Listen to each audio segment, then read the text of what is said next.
Welcome to iDream media. So ఈరోజు మనం మాదాపూర్లో ఉన్న ప్రముఖ యోగా గురు యోగిని అరుణాదేవి గారి యోగాశ్రమంలో ఉన్నాం. మెడిసినల్ ప్లాంట్స్ చాలానే ఉన్నాయి. సో మనం సిరీస్ చేస్తూ ఉన్నాము. అయితే మనం ఈరోజు చింత చెట్టు గురించి తెలుసుకుందాం. చింత చెట్టు చాలా రకాల అనారోగ్య సమస్యలను తొలగిస్తుందని చెప్తూ ఉంటారు. దీనిలో అనేక రకాల మెడిసినల్ వాల్యూస్ ఉన్నాయని కూడా చెప్తుంటారు. మరి ఇది ఏ అనారోగ్య సమస్యలకు ఎలా పనిచేస్తుంది, దీనిలో ఉన్న మెడిసినల్ వాల్యూస్ ఏంటి, ఎలా వాడుకోవాల్సి ఉంటుంది తెలుసుకుందాం. మనతో పాటు ఉన్నారు యోగా గురు అరుణాదేవి గారు. మ్యామ్ నమస్తే. నమస్తే మ్యామ్, సిరీస్ చేస్తూ ఉన్నాం మెడిసినల్ ప్లాంట్స్ గురించి.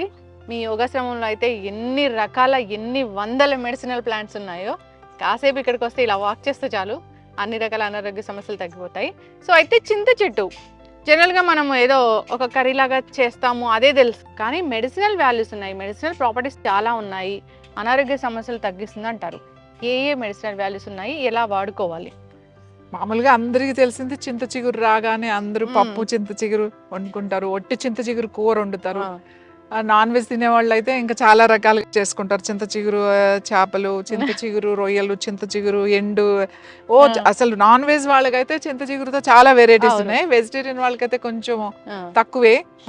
సో ఇవి అన్నీ మనకి అంటే వంటల్లో మనం తినడానికి వాడే. దీని మెడిసినల్ వాల్యూ ఏంటి అంటే మెయిన్ చింత చెట్టుకి నొప్పిని తగ్గించే గుణం, పెయిన్ కిల్లర్ లాగా పనిచేస్తుంది. ఎక్స్టర్నల్ యూజ్ కూడా పనిచేస్తుంది. జనరల్ గా మనం లోపలికి అని కాదు, ఇప్పుడు పారిజాతం మనం చెప్పాం, అవును, ఏమైనా నొప్పులు ఉంటే అది తీసుకోండి వాడండి అని. ఇది ఎలా వాడతామంటే, ఇప్పుడు ఈ ఆకులు ఉన్నాయి కదా, ఈ ఆకులు ఇట్లా ఆకులు తీసేసుకోవాలి. ముదిరిపోయిన ఆకులు, కొంచెం ముదిరిన ఆకులు ఊరికే ఇట్లా తీసేసుకుని, లేకపోతే ఇలా చిన్న చిన్న ముక్కల కింద చేసాలి. అంటే ముక్కలు ఎందుకు చేయమంటే మళ్ళీ ఇవి మనం ఉడకబెట్టినప్పుడు గట్టిగా అయ్యి గుచ్చుకుంటాయి అన్నమాట స్కిన్ కి, అందుకని ఇలా ఆకులు తీసేస్తాం. ఇట్లా ఆకులు నొట్టి ఆకుల కింద తీసేసి ఒక గుప్పుడు ఆకులు తీసుకోవాలి. సో ఇన్ని ఆకులు ఇన్ని ఆకులు ఇంకా ఎక్కువ అంటే అన్ని ఇన్ని ఆకులు. ఈ ఒక్క ఆకు కూడా పనిచేస్తుంది. బాగా నొప్పులు ఉన్నాయంటే ఇంకా మీకు ఎంత కావాలంటే అంత, ఇంకా అన్ని ఆకులు తీసుకుని ఈ ఆకుల్ని ఏం చేయాలి అని అంటే, ఈ ఆకుల్లో ఒక నిమ్మకాయ కూడా అక్కర్లేదు, సగం చెక్క కోసి ఆ సగం చెక్కను మళ్ళీ 2 ముక్కల కింద కోసి ఈ ఆకులో పెట్టేసేయాలి.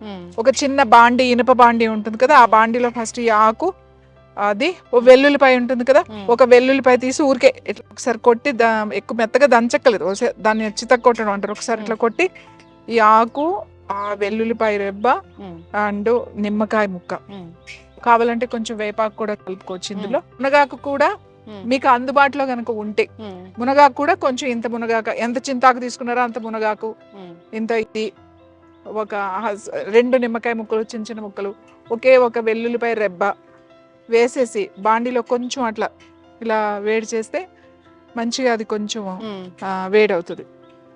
ఒకవేళ మీరు దాంట్లో కొద్దిగా నువ్వుల నూనె, 1 స్పూన్ నువ్వుల నూనె వేయండి, 2 స్పూన్లు అయిన పర్లేదు, 1 స్పూన్ నువ్వుల నూనె వేసి కొద్దిగా అవి ఊరికే తడవడానికి అంతే, ఇవి కొంచెం వేడి చేయండి. ఇది మన ఆకుకూరలాగా మగ్గినట్టుగా అవుతుంది. అప్పుడు ఏం చేస్తారంటే, ఒక తెల్లని కూర క్లాత్ ఉంటుంది కదా, తెల్లని బట్ట ఉంటుంది కదా కాటన్, దాంట్లో ఇది వేసేసి మన ఆ బట్టలో వేసి మూట కట్టాలి. మూట కట్టి అప్పుడు ఏం చేయాలంటే, ఆ నూనె ఉంటది కదా, ఆ వేడిది పెట్టి అది దాన్ని ఎక్కడ నొప్పి ఉంది, సపోజ్ నడు నొప్పి ఉంది, లేకపోతే ఈ భుజాల నొప్పులు ఉన్నాయి, లేకపోతే మెడ నొప్పి ఉంది, లేకపోతే ఈ సైడ్ నొప్పులు ఉన్నాయి, తర్వాత బాగా యాంకిల్ పెయిన్స్ ఉన్నాయి, తర్వాత నీ పెయిన్స్, మోకాళ్ళ నొప్పులు ఉన్నాయి, ఎక్కడ నొప్పి ఉండి మీకు వాపు వచ్చి నొప్పులు వచ్చినాయి, బెనికినవి, వీటికి ఏం చేస్తామంటే మూట కింద కట్టేసి ఆ మూటని వేడి చేస్తూ ఇట్లా, ఇప్పుడు రిస్ట్ పెయిన్ ఉందనుకోండి, ఇక్కడ పెయిన్ ఉందనుకోండి, ఇట్లా అంటూ ఉంటాం అన్నమాట. దాంట్లో నువ్వుల నూనె కూడా ఉంటుంది కదా, మళ్ళీ కొంచెం చల్లగా అయిన తర్వాత మళ్ళీ ఆ పెనం, దోశ పెనం అయినా పర్వాలేదు, చిన్న బాండి అయినా పర్వాలేదు, మళ్ళీ దాన్ని వేడిని ఇట్లా అనుకుని మళ్ళీ ఆ కొంచెం వేడి తట్టుకునే వేడిని ఇట్లా కాపడం అంటాం కదా, ఆ మూటని వేడి చేస్తూ ఉండాలి. ఈ ఆకులు మూట కట్టాం కదా, దాన్ని కట్టుకుంటూ ఇట్లా కాపడం పెట్టుకోవాలి. అలా ఒక 5 రోజులు 6 రోజులు కంటిన్యూస్గా కనుక మీరు చేశారు అంటే ఆ స్వెల్లింగ్స్ తగ్గి నొప్పులు చాలా బాగా తగ్గుతాయి. చింతాకు ఒట్టి ఆకులన్నీ లేవండి, చింతాకు అయితే ఉంది మా దగ్గర అంటే చింతాకు ఒక్కటి కూడా మీరు అలా చేసుకో. ఇప్పుడు మీరు చెప్పిన నువ్వుల నూనె, వెల్లుల్లిపాయలు, చింతాకు ఇవన్నీ కూడా పెయిన్ ని తగ్గించే గుణాలు ఉన్నవి. వాటన్నిటిని ఒక కాంబినేషన్ లో తీసుకున్నట్లయితే ఇంకా చక్కగా పనిచేస్తుంది. వాపు తగ్గుతుంది, తర్వాత మీకు నొప్పి తగ్గుతుంది. అంటే ఒకసారి పెట్టుకుంటే కాదు, కనీసం మనకి ఒక 5-6 రోజులు కంటిన్యూస్ గా, లేదా మీకు నొప్పి తగ్గే వరకు పెట్టుకోవాలి. మీకు ఒక 5 రోజులు పెట్టుకోగానే మీకు రిజల్ట్ తెలిసిపోతుంది. ఫస్ట్ డే ఏమవుతుందంటే ఎక్కడైనా నొప్పి ఉన్న దగ్గర పెడితే ఏదో కొంచెం ఎక్కువైనట్టే అనిపిస్తుంది. అమ్మో ఇది పెట్టాను ఎక్కువైందని ఏమో అనుకోకండి. ఒక 2-3 రోజులు అలా కంటిన్యూస్ గా పెట్టండి, అప్పుడు మంచి నొప్పి తగ్గుతుంది. యాంకిల్స్ నడవలేని వాళ్ళు కానీ ఏదైనా సరే చింతాకు నొప్పులకి బాగా తగ్గుతుంది. చింతాకు ఎక్కడంటే అక్కడ దొరుకుతుంది. మీకు రోడ్ల మీద పెద్ద పెద్ద చెట్లు ఉంటాయి, చింతాకు చెట్లు. సో మనకి ఇళ్లలో ఇవి పెంచుకోలేం కదా, బయట వెళ్ళినప్పుడు ఈ ఆకు తెచ్చుకుని చేసుకుంటే చాలా మంచిది. దీని గింజలు ఉంటాయి, చింతగింజలు కూడా పిక్కలు అంటాం. చిన్నప్పుడు ఆడుకునే వాళ్ళం, చింతపండు వచ్చినప్పుడు తీసేస్తాం కదా, ఆ గింజలను ఏం చేస్తారు అంటే పౌడర్ చేస్తారు, చింతగింజల పొడి. చింతగింజలు కూడా మెడిసినల్ వాల్యూస్ ఉన్నాయి, అలాగే ఈ ఆకులో కూడా మెడిసినల్ వాల్యూస్ ఉన్నాయి. ఇంకా చెప్పాలి అంటే ఇర్రెగ్యులర్ పీరియడ్స్ వస్తే ఈ చింత బెరడు ఉంది కదా, అది బాగా ముదిరిన బెరడు అన్నమాట. ఆ కింద కాండం ఉంటుంది కదా, బెరడు ముక్క తీసుకోవాలన్నమాట. ఆ ముక్క తీసుకుని దాన్ని ఏం చేయాలి అని అంటే భస్మం చేయాలి. భస్మం అంటే ఏంటంటే ఆవు పిడక కానీ ఆవు పేడతో చేసిన పిడకలు ఉంటాయి కదా మనకి, ఆవు పేడతో చేసినవి. ఆ పిడకను అంటించి ఆ పిడక మీద 2-3 బెరడు ముక్కలు పెట్టాలన్నమాట.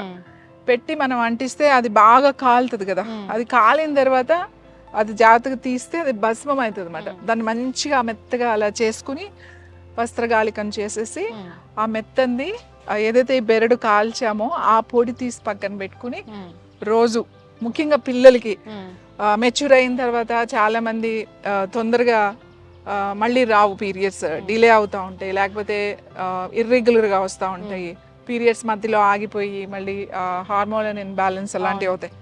వాళ్ళకి ఆ భస్మాన్ని ఏం చేయాలంటే అరటిపండు ఉంటుంది కదా, కొంచెం అరటిపండు తీసి ఒక ముక్కలో ఒక 2 చిటికెలు భస్మ అరటిపండులో పెట్టి తినేసేయాలి. అరటిపండు తింటే చాలా బాగా పనిచేస్తుంది. మీరు అలా ఒక 10 రోజులు చేశారు అంటే పీరియడ్స్ రెగ్యులర్ అయిపోతాయి. అంటే ఓ 21 days అన్నా మీరు చెయ్యాలి, చేస్తే చాలా బాగా పనిచేస్తుంది. చింతబెరడు అంటే చాలా మందికి తెలియదు, కొన్ని పేర్లు వేరే ఉంటాయి, కానీ మనం చేసుకునే ఓపిక ఉంటే, ఇది రెడీమేడ్ దొరుకుతుంది తెచ్చేసుకోవచ్చు అంటే రెడీమేడ్ కూడా దొరుకుతుంది.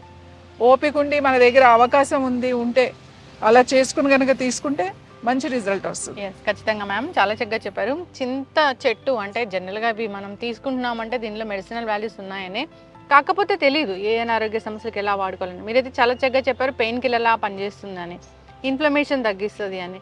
సో అంతేకాదు ఈ పీరియడ్స్ ఇష్యూ కూడా చాలా బాగా పనిచేస్తుంది. పీరియడ్స్ ఇష్యూకి నేను ఇందాక చెప్పాను కదా, మూట కట్టుకోమని, ఆకు అది కొంచెం వేయించి వేడివేడిగా, ఆ వేడివేడిగా నొప్పి చాలా మందికి బాగా మెలిపెట్టి వచ్చేస్తూ ఉంటుంది. ఎంత అంటే పాపం వాళ్ళు అసలు కదలలేరన్నమాట, మూమెంట్ ఉండదు, ఏ మెడిసిన్ వేసుకున్నా పనిచేయి. వాళ్ళకి కూడా దీన్ని చక్కగా కింద పొట్ట మీద ఈ లోయర్ అబ్డామెన్ మీద కనుక కాపడం లాగా పెట్టుకుంటే, ఆ మూట పెట్టి కాపడంలా పెట్టుకుంటే ఆ నొప్పి కూడా చాలా బాగా తగ్గిపోతుంది. ఖచ్చితంగా మ్యామ్, చాలా చక్కగా చెప్పారు. ఈ సిరీస్ అనేది మనం కంటిన్యూ చేద్దాము. ఎన్నో ప్లాన్స్ ఉన్నాయి ఇక్కడ, సో అన్నిటి గురించి తెలియజేసే ప్రయత్నం చేద్దాము. చాలా చక్కటి ఇన్ఫర్మేషన్ అండి, అందరూ కూడా దీన్ని యూస్ చేసుకోవాలని కోరుకున్నాం. ధన్యవాదాలు. నమస్తే.